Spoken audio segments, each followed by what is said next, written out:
It's a darn good time to be a Denver sports fan. Avs roll into the second round of the NHL playoffs. Nuggets with a chance to take the series lead over the Spurs. Mammoth clinch a playoff spot.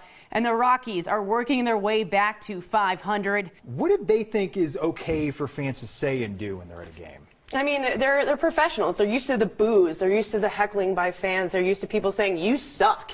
That's all okay. But when you cross that line and you go into racial slurs, derogatory slurs, talking about your family members, that's definitely crossing a major line. It's tough to find a barbershop, bar, or street corner where people aren't talking about the NCAA tournament. But I wanted to show some love for the other half of March Madness, the women's tournament. And I'm not just saying that because I've got an extra X chromosome or because it's an equality thing. You should watch them because they're exciting. They're worth your time, and these athletes can straight up ball, and anyone who is a true sports fan would see just that. It was like throwing a basketball into a black hole. Literally everything was falling for the Denver Nuggets. You talked about Jamal Murray hitting a game-high 23, but Nikola Jokic, this is someone we talked about earlier today. He's been so consistent in this series, 16, 11, 8. Can't get much better than that. They have to find a way to climb past the Golden State Warriors. Yeah, and that's not going to be an easy challenge for the Denver Nuggets. Not only do they have 13 games left, Golden State has 12. But the Nuggets have the way harder schedule. They got San Antonio, Portland twice, Utah, and then another matchup with Golden State. And Golden State right now has the 2-1 head-to-head advantage. Haran told us a funny story about the last time she was watching the World Cup. She was at a Buffalo Wild Wings in the middle of taking a bite on a wing when Carly Lloyd scored a goal for Team USA, and hopefully that'll be her scoring a goal in 2019. I'm getting ready for camp. I'm trying to rest up. Shelby's got it figured out. Naps on apps on apps. He's got it figured out. Thanks. All the naps. 9 News at 10:30 just ahead, including our sports overtime segment.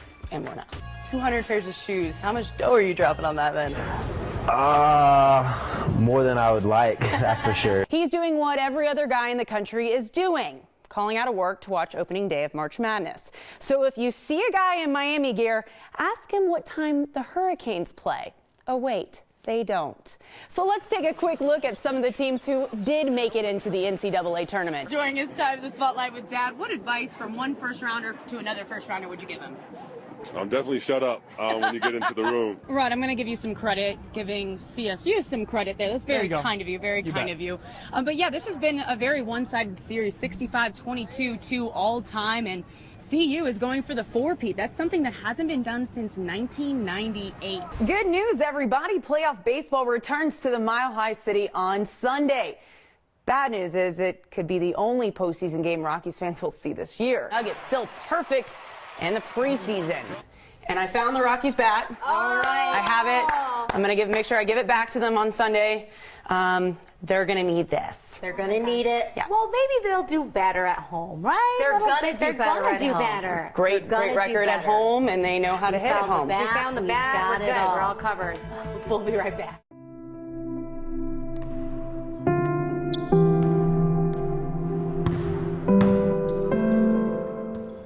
Obviously, we know that there's good days and bad days in life. But when you interact with Evan, you wouldn't know if he's having a bad day.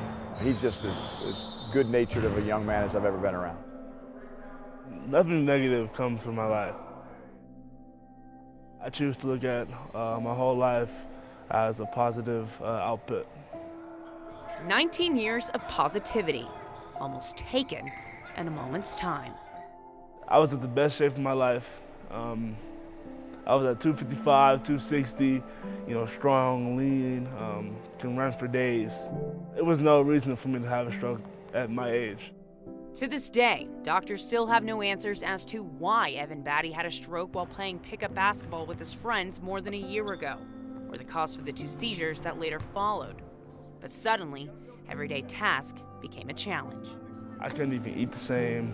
I couldn't zip up a jacket the same.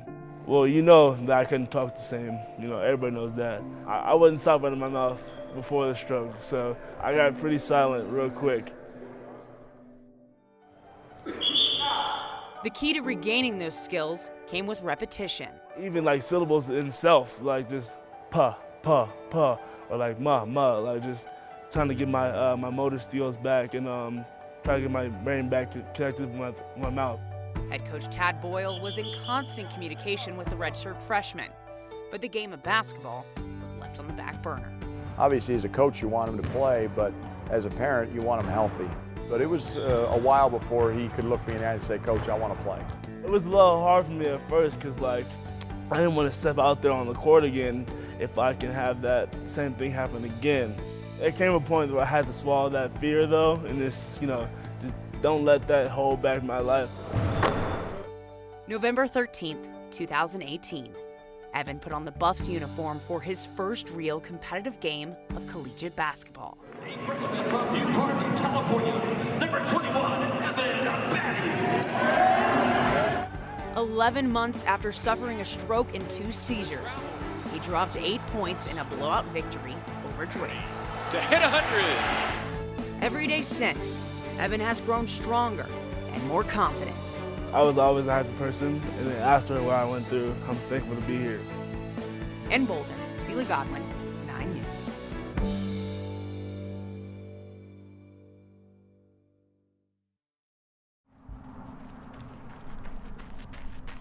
It took me a really long time to love running. It was kind of a love-hate relationship. But I would say probably in the last year, I've actually craved it. Out here, among the trees, the trails, and the crisp mountain air, Jane Allard finds peace. I'd really just like to escape and not think. It's just to get away from all my problems, just get away from it, put them on the back burner for a while. The runner from Brighton started this journey 3 years ago. It's still really hard for me to consider myself a marathon runner or even a runner because I'm not super fast. I don't go out there to win.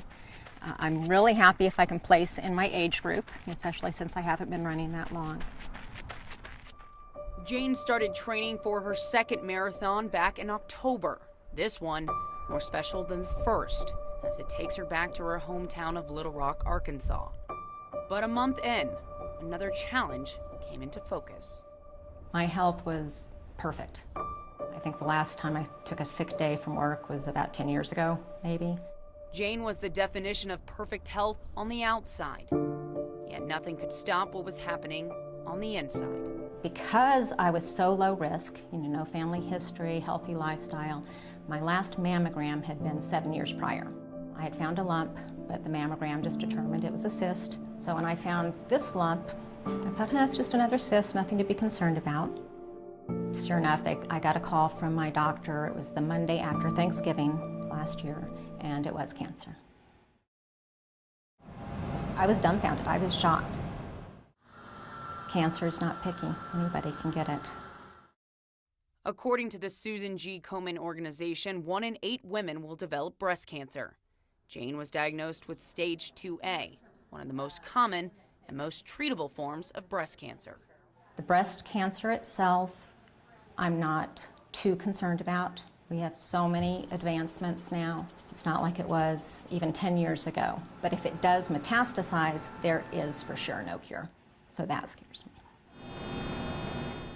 Thankfully, the cancer had not spread, and she could forego the chemotherapy. But there was another question weighing heavily on her mind. Can I continue to train for my marathon and finish my marathon? A fighter on the pavement, and a fighter in life. On December 20th, she had surgery to remove the tumor. And in January, she started radiation therapy, 20 treatments over the course of 4 weeks. Been more tired this week than I have been, but that could have been my training schedule or the radiation or probably a combination of both. But I'm glad I pushed through it and decided to keep plugging away and keep going for it. The Little Rock Marathon is now 6 days away. But today, Jane is celebrating the end of another race. Yay! So I'm glad that this part is over with. Now I can just get on with my life. Well, thank you so much. Well, good luck. You're going to do great. We're proud of you. And only 4 days after completing her radiation treatment. Be safe. All right. Jane is on her way to her hometown of Little Rock. Bye. Where her second finish line awaits.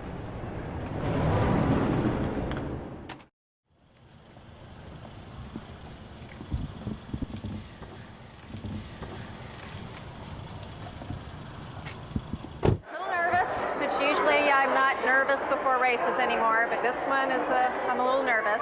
Just because I've been working for this for so long and it means so much. In a crowd of 12,000 people, Jane finds her place in her corral. Her goal of finishing the 26.2-mile course in under 5 hours starts now. 2, 1, all right, you are off. Within the first couple of miles, her legs are warm and loose. I was going faster than I wanted to start out, but I just felt so good. And I kept looking at my watch, checking my pace, and saying, okay, I gotta slow down a little, gotta slow down a little. This is a marathon, not a sprint.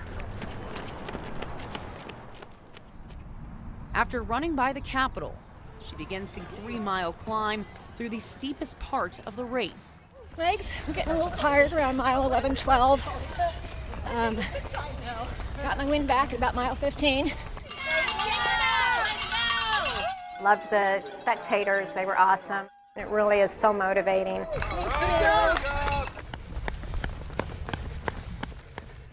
At mile 20, she passes the point of her longest training run. A few miles later, she hits what runners call the wall. Yeah, the last probably 3 miles, it was pure willpower just to keep running. Just said a prayer, God, get me through this. And all of a sudden it hit me, I've been praying that, God, get me through this about my cancer too. With her loved ones waiting in the grandstands, her emotions take over. Just knowing I've trained so long, I fought so hard, I was so determined to do it, finally seeing that finish line and actually was able to speed up at the end, which surprised me. Just got an extra burst of energy and strength and went for it.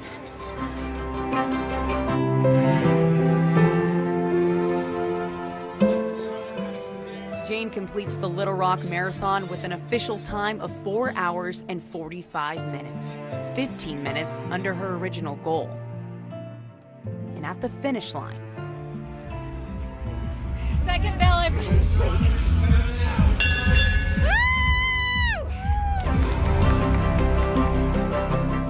Bell at the end. I did not know there would be a bell at the end. And yet I just rang a bell 6 days ago on Monday, finishing my radiation treatments, and then I got to finish a marathon and ring a bell. That was awesome. It was great. 2 races, 2 finish lines. One woman fighting through it all. I'm just going to keep making my plans, live my life to the fullest, and be happy.